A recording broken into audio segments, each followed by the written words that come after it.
Bonjour à tous, bienvenue pour ce cycle de conférences sur les kilos émotionnels pour vous alléger, pour mieux exprimer vos talents professionnels. Alors, pour ceux qui ne me connaissent pas, je suis Bénédicte Sido, je travaille en tant que coach et thérapeute avec Odile Monnier. Odile est spécialisée dans la gestion émotionnelle et pluridisciplinaire du poids depuis une vingtaine d'années. Et aujourd'hui, nous avons à cœur de vous faire profiter, dans un cadre professionnel, d'un accompagnement qui pourra vous aider à vous sentir bien dans votre tête et dans votre corps et à sentir des ailes se développer pour développer justement vos compétences et valoriser vos talents. Alors, nous l'avons vécu personnellement et nous savons à quel point les kilos émotionnels peuvent vous freiner et aussi dans tout ce qui est professionnel. Donc, c'est pourquoi on a prévu cette série de 4 masterclass et qui traite justement de cette thématique. Alors aujourd'hui, pour cette troisième masterclass, nous allons voir comment guérir votre enfant intérieur qui est blessé afin qu'il ose libérer ses potentiels.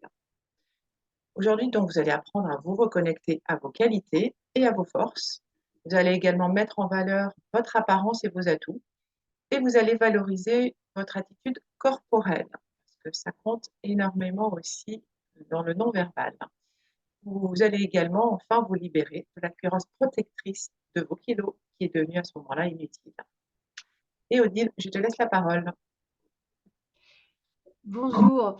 Dans les volets précédents, nous avons vu que nos kilos en trop sont la cause d'un mal-être et d'une souffrance émotionnelle important parce qu'on ne se sent pas bien dans sa peau et qu'on ne se sent pas bien dans sa silhouette. Mais ils sont surtout le symptôme d'une souffrance émotionnelle que vous portez depuis votre plus tendre enfance, depuis que vous avez vécu d'une façon douloureuse ou traumatisante un événement. Et là, j'insiste bien sur le fait que c'est le ressenti de l'enfant qui compte et non pas la situation. Et donc, par conséquent, eh bien, quand on dit aujourd'hui que les problèmes de poids se résolvent uniquement par une approche diététique, ben, c'est vraiment une grossière erreur.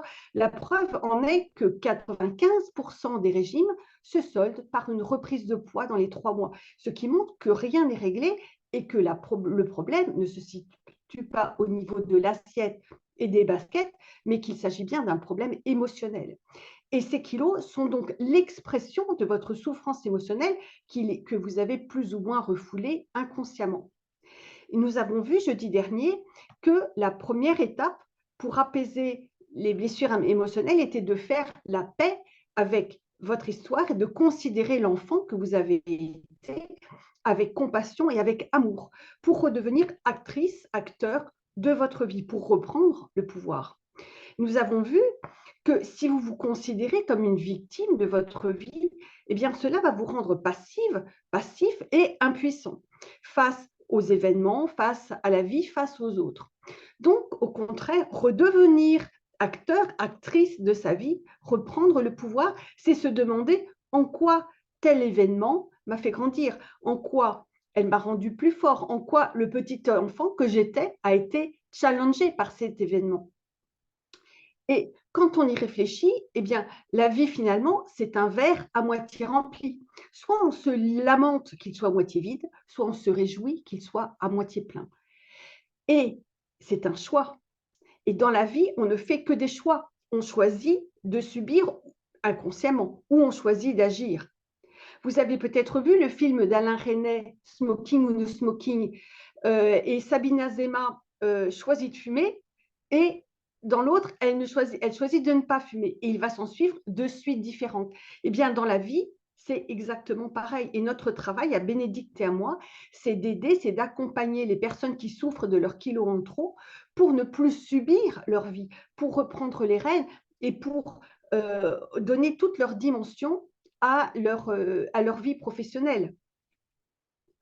Aujourd'hui, je vais vous donner des pistes, des idées pour changer les choses. Ce que je vais vous proposer, c'est modifier certaines choses, c'est déplacer les curseurs d'une façon très simple, vous allez voir. Et je vais vous présenter toutes les conséquences qu'ont ces petites modifications. On est vraiment dans l'effet papillon. Et vous allez voir, c'est vraiment magique. Et vous allez voir aussi que cela procède de la résilience, la force de vie de l'être humain qui puise des forces insoupçonné au fond de lui? Et vous, quelles sont les qualités que vous avez pu développer? Souvent en consultation, quand je pose cette question, j'entends un silence parce qu'elle désarçonne beaucoup les personnes qui ont perdu confiance en elles. Alors, ce soir ou ce week-end, vous prendrez le temps de vous poser une quinzaine de minutes et livrez-vous à l'exercice suivant. Alors, c'est très important de le faire par écrit et non pas en conduisant, par exemple, parce que le fait de se poser, c'est d'abord un cadeau qu'on s'offre à soi et ça permet de se concentrer et d'avoir un rôle vraiment thérapeutique. Si vous le faites dans la voiture ou en vous lavant les dents, il n'y aura pas cet effet important et thérapeutique. Donc, vous allez lister 15 succès que vous avez pu vivre dans votre vie. Pas les 15 fois où vous avez sauvé le monde, hein, mais 15 succès. Ça peut être votre diplôme, votre permis de conduire, ça peut être l'organisation d'une fête de votre mariage, etc. Ça peut être aussi des choses très simples, comme recevoir votre belle-mère avec le sourire, alors que vous aviez envie de comater devant votre série préférée. Vous voyez, ça peut être aussi très simple. Et en face de chacun de ces succès, vous allez lister les qualités dont vous avez fait preuve pour les réussir. Et ainsi, vous avez la preuve noir sur blanc que vous avez telle et telle qualité. Sinon, vous n'auriez pas pu réussir ce que vous avez réussi. Et vous avez la preuve tangible, irréfutable, que ce que l'on vous a dit ou que ce que on a dit de vous de négatif, de destructeur, de méchant, de toxique, c'est faux. Et vous avez peut-être grandi avec un regard négatif et critique sur vous, en tout cas pas bienveillant, qui était vraiment illégitime. Et vous allez voir que grâce à cet exercice, surtout si vous le répétez plusieurs jours, et je vous conseille de le refaire pendant une quinzaine de jours pour que ce soit vraiment efficace, vous allez déconstruire les croyances fausses que vous avez bâties sur vous-même en écoutant ce que les adultes ont dit de vous et en l'acceptant pour vrai. Les adultes savent, ils ont l'expérience, ils sont dans le vrai. Moi, je suis un enfant, je n'ai pas d'expérience, donc je ne sais pas. Et vous allez voir donc à quel point cet exercice est vraiment efficace. Donc, je vous rappelle, faites-le par écrit. Pour que vous compreniez un peu le principe de l'exercice, je vais vous donner l'exemple, par exemple, du permis de conduire. Vous avez passé le permis de conduire.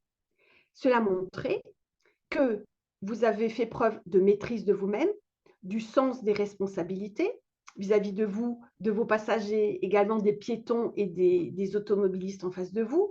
Vous avez démontré une capacité à vous concentrer pour conduire, à mémoriser tous les signaux, etc., le code de la route et tout ça. Vous avez fait preuve de volonté parce que c'est quelque chose qui est vraiment stressant et de longue haleine, le sens de l'effort. Vous avez montré votre capacité à sortir de sa zone de confort, se placer derrière un volant et mettre le contact et démarrer. C'est un peu stressant pour un jeune ou pour un débutant. Et puis, vous avez également démontré une certaine confiance en vous-même, une capacité à respecter les règles et l'autorité. Et vous avez fait preuve d'adaptabilité.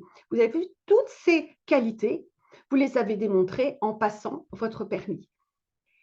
Et si vous faites cet exercice tous les jours, eh bien, le fait de voir jour après jour toutes vos qualités, vous allez guérir l'enfant intérieur blessé que vous étiez. Le deuxième point, j'avais mis mettez en valeur votre apparence et vos atouts. Alors là, on n'est pas du tout dans le relooking, pas du tout. Ça n'est pas notre métier. Nous vous invitons par ce deuxième point à vous connecter à votre soi, à qui vous êtes vraiment. Parce que votre soi doit rayonner à travers votre apparence. Et souvent, on a oublié qu'on est vraiment. Et enfant, on se conforme à l'étiquette que l'on pose sur nous. Quand j'étais petite, pour vous donner un exemple, on disait de moi, elle est colérique, elle est comme son père. Et ça a eu un impact très, très fort sur mon comportement quand j'étais enfant. Parce que d'une part, ça m'autorisait à piquer des colères, puisque j'étais comme mon père. Donc, ce n'est pas de ma faute, c'est la nature.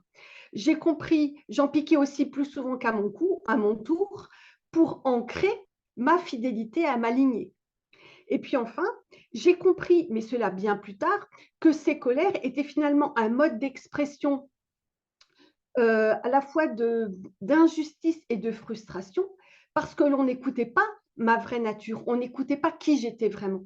Et ça, je l'ai compris un jour quand j'étais au cours de mes études supérieures. On m'a dit un jour, toi, tu ne t'énerves jamais, tu restes toujours zen et positive. Et ça m'a fait un de ces chocs.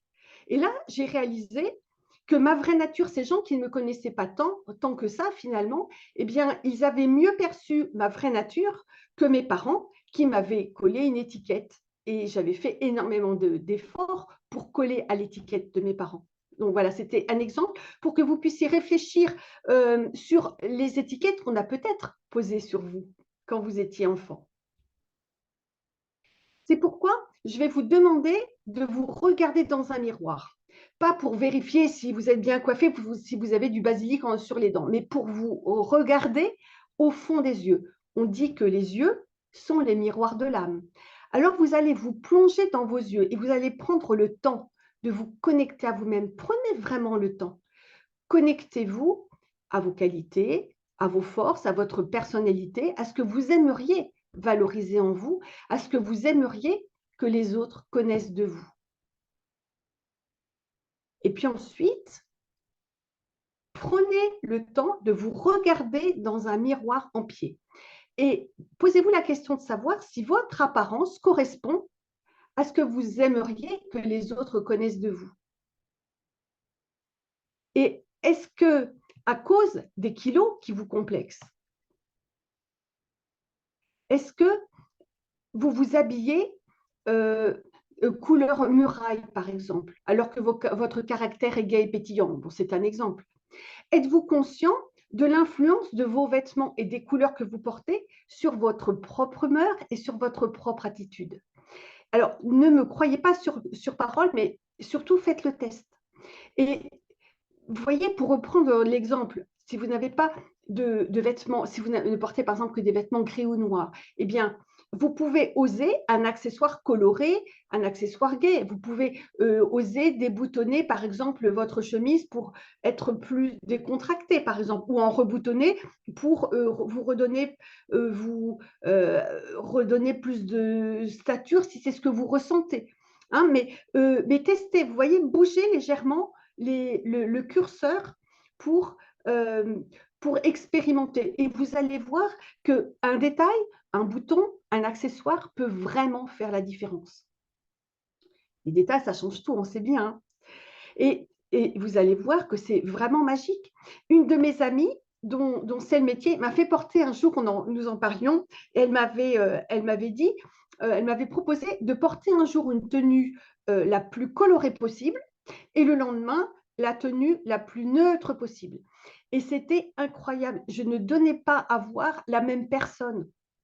Alors, c'était vraiment pour l'exercice, hein, parce que je n'étais moi-même ni dans l'une ni dans l'autre. Hein. Mais j'ai ressenti l'impact des couleurs des vêtements sur ma propre humeur et sur ma façon d'être et ma façon de réagir. J'étais beaucoup plus gaie quand je ressemblais à un perroquet. Mais peut-être que vous avez remarqué, vous voyez, sans aller dans les extrêmes, hein, j'illustre par un extrême pour la démonstration. Est-ce que vous avez remarqué, par exemple, qu'au théâtre ou au cinéma, les vêtements aident le spectateur à comprendre la psychologie du personnage? Par exemple, un personnage qui a un caractère rigide, eh bien, il ne sera pas habillé en vaporeux, par exemple. Eh bien, pour vous, ça va être la même chose. Faites en sorte que vos vêtements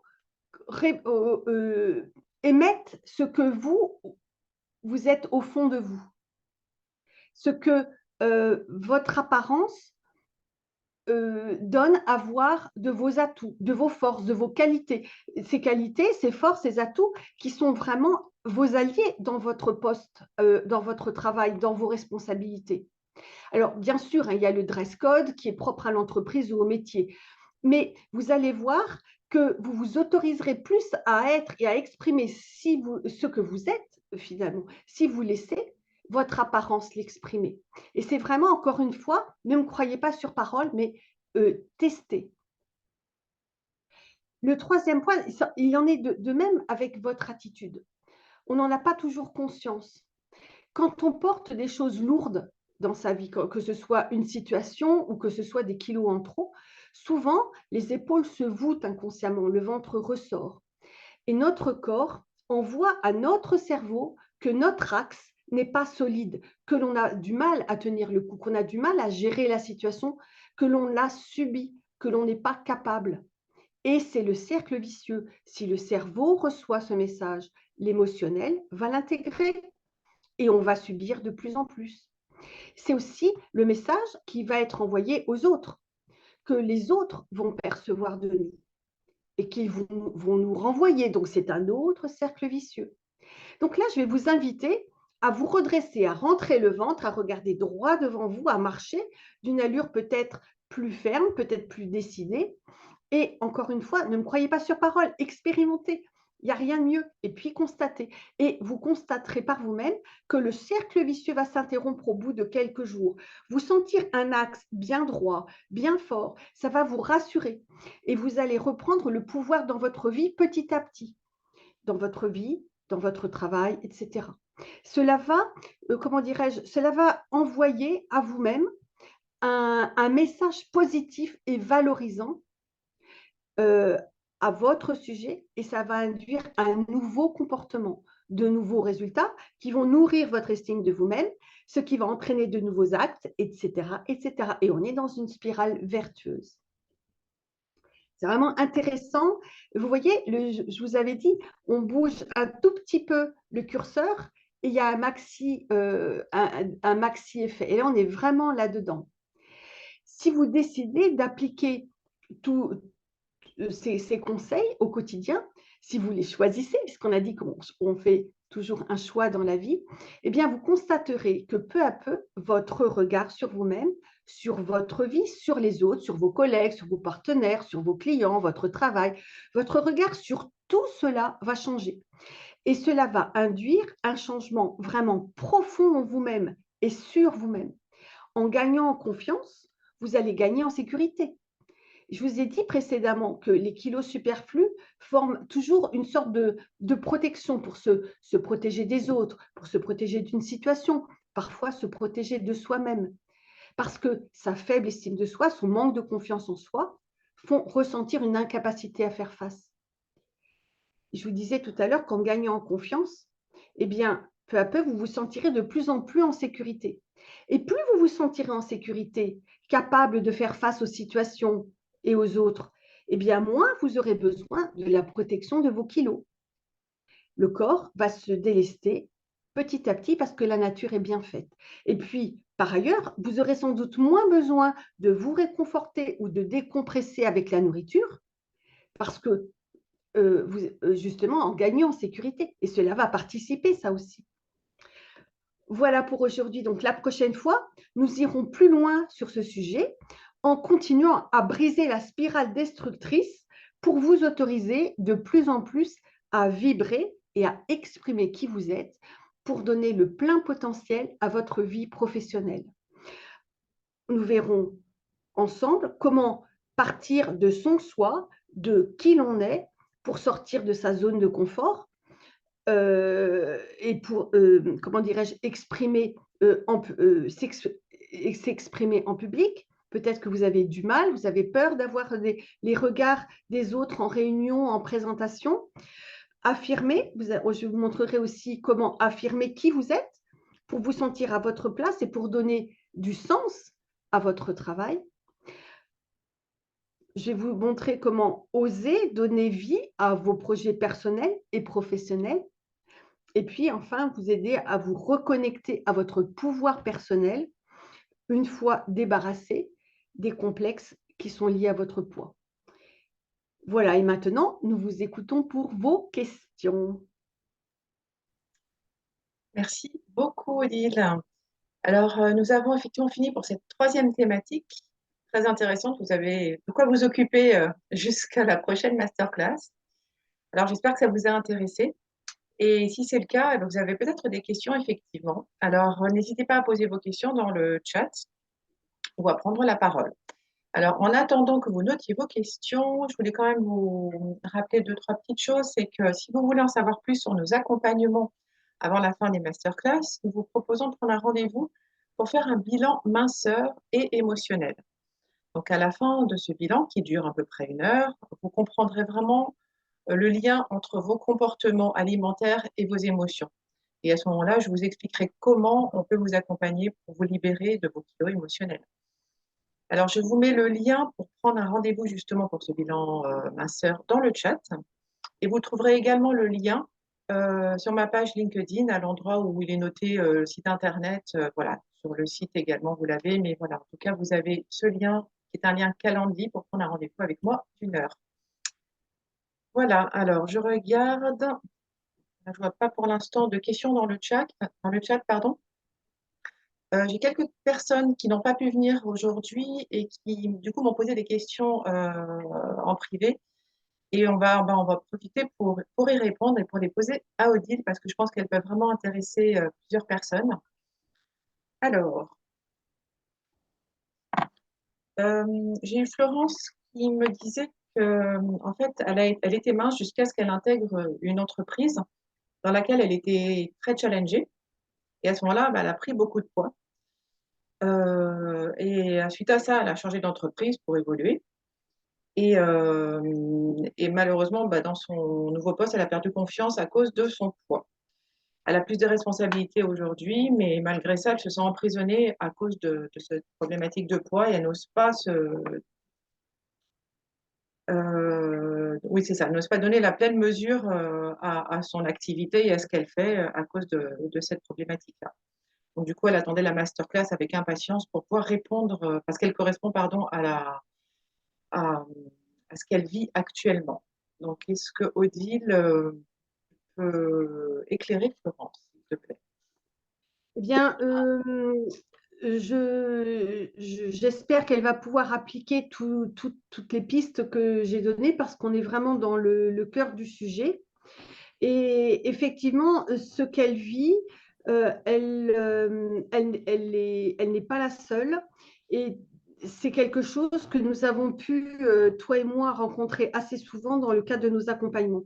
Beaucoup de personnes vivent cela et on a du mal à quand on n'est pas face, quand on ne vit pas ces problématiques, c'est vrai qu'on a du mal à imaginer à quel point quelques kilos en trop ont un impact, pèsent vraiment lourd dans la vie, vraiment lourd, dans tous les domaines de la vie et particulièrement là actuellement on parle de la vie professionnelle, mais c'est vrai que c'est une problématique qui est extrêmement fréquente.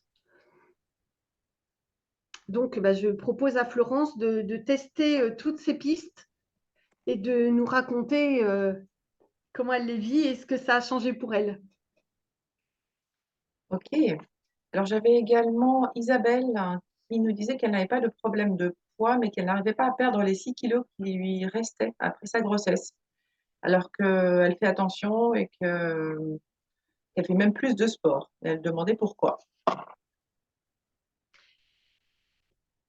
Il y a une probabilité. Alors, elle fait plus de sport.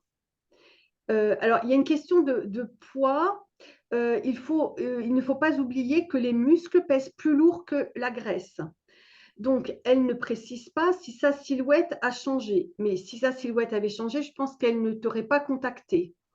Euh, je pense donc que le problème n'est pas un problème de poids à proprement parler, mais un problème de volume. Elle doit encore se sentir mal dans sa peau parce que son corps n'a pas repris la silhouette qu'elle souhaite. Dans ce cas, il est possible qu'elle se sente complètement engloutie par son rôle de maman, qu'elle s'oublie et que son corps lui rappelle justement qu'elle s'oublie. Le fait de passer toujours en dernier lieu, de ne plus prendre soin d'elle, son corps la protège d'elle-même, comme je le disais tout à l'heure dans la présentation, dans la conférence. Bien. J'avais Stéphanie également qui disait que depuis son divorce, elle n'arrive pas à revenir à son poids de confort Et voilà, je n'ai pas plus de détails sur cette question. Là aussi, c'est une situation qui est extrêmement fréquente et qui est probablement, qui est souvent liée, non pas probablement, parce que je ne sais rien de la vie, de sa vie, mais j'ai souvent remarqué que suite à un divorce, le poids, la responsabilité, le poids de la famille et les responsabilités qui sont liées à la famille, tant sur le plan matériel que financier que émotionnel, reposent uniquement sur les épaules de la mère. Et donc, la pression est très forte parce qu'évidemment, il y a comment dirais-je, l'implication émotionnelle et affective très forte. Et, et donc, le corps stocke pour se protéger de cette insécurité tous azimuts. Et il y a fort aussi à parier qu'elle se met beaucoup de pression, comme c'est le cas très souvent. Elle a peur de perdre son travail, elle a peur de ne pas subvenir aux besoins des enfants, elle a peur de passer à côté de certaines choses. Le couple était deux pour, pour prendre soin de la famille. Elle se retrouve toute seule. Est-ce que je vais y arriver? Est-ce que je ne vais pas y arriver? Est-ce que je suis à la hauteur de la situation? Tout ça, ça fait qu'on a parfois tendance à déstresser et décompresser par la nourriture, ou bien même si on ne décompresse pas par la nourriture, le stress fait que eh bien, on déclenche du cortisol qui favorise la prise de poids, particulièrement au niveau abdominal. Voilà, c'était les Donc, trois questions. tout le Pardon. travail le travail si elle choisit et je l'espère pour elle de nous contacter, nous allons pouvoir l'aider à abaisser son seuil d'insécurité, à remonter son niveau de conscience et à se libérer de toutes les peurs du manque et des peurs de ne pas être à la hauteur, etc., qui proviennent très probablement de sa vie d'enfant et qu'il convient donc vraiment de désengrammer, la libérer de toutes ces mémoires cellulaires. Absolument. Ok. Merci Odile. Voilà, moi, c'était les trois questions qui nous avaient été posées. J'espère que voilà, ça a pu éclairer certaines personnes. Nous vous donnons rendez-vous pour notre prochaine et dernière masterclass, la quatrième, qui aura lieu jeudi prochain. Donc, la thématique qui sera abordée jeudi prochain, ce sera de briser la spirale destructrice pour vous autoriser à aller vibrer et à exprimer qui vous êtes. Donc, lors de cette masterclass, vous allez apprendre à sortir de votre zone de confort pour vous exprimer en public, par exemple, affirmer qui vous êtes pour vous sentir à votre place et pour donner du sens à votre travail. Vous allez également oser donner vie à vos projets personnels ou professionnels. Euh, et vous allez vous sentir débarrassé des complexes liés à votre poids pour pouvoir vous reconnecter à votre pouvoir personnel. Donc, vos kilos émotionnels sont autant la cause que le symptôme de vos blessures émotionnelles. Ça, je crois que vous avez compris maintenant. Et le cycle de conférences que l'on vous propose, justement, vous montre le chemin d'un renouveau personnel pour, justement, un nouvel élan professionnel. Nous vous mettrons le replay de cette masterclass sur LinkedIn. Comme ça, vous pourrez y assister si vous n'avez pas pu y assister jusqu'au bout ou si vous avez envie de le réécouter ou peut-être de revoir tout ce que vous a proposé Odile pour ce soir ou ce week-end. Nous vous souhaitons un très bon après-midi et on vous dit à jeudi prochain. Merci pour votre attention et à jeudi.